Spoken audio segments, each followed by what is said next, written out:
Let me tell you about some crazy Turo story I had. There's never a dull day in Turo, and there's never something you don't learn new. So I had a rental, and it was for my Dodge Hornet.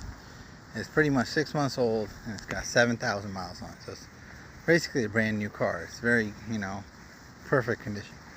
This guy rented it. He's got a long-term rental. He's renting it for like almost, 3 weeks, which is great. But he decided to take it to almost South Carolina, like the border of Georgia and South Carolina. So he's pretty far away. And he messages me that the car won't turn on in the morning. So basically he left something on, he drained the battery. Now these are, unfortunately, Italian cars. They're rebadged by Dodge, but it's basically a Alfa Romeo, but it's, it says Dodge Hornet. That makes these cars really complicated, and not a lot of people know how to work them, not a lot of people know how to jump them. They're not just that easy to just pop and go.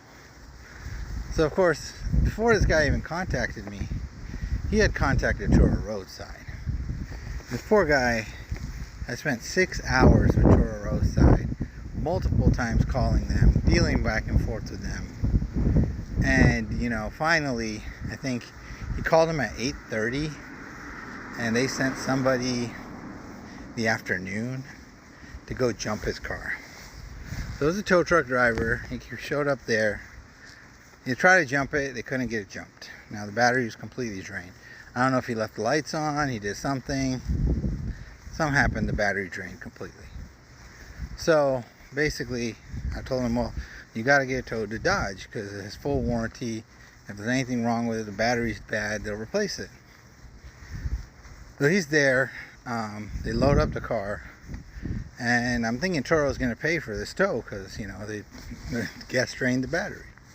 Well, on the way there, when the truck driver arrives to the dealership, Turo decides to call me and says, do you authorize a $350 tow?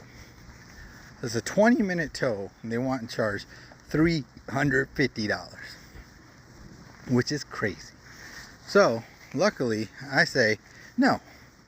What are you going to do? They said, well, we'll have the driver tow it back to the guy's hotel with the guest in tow. So I'm like, yeah, that's messed up, but I'm not paying $350.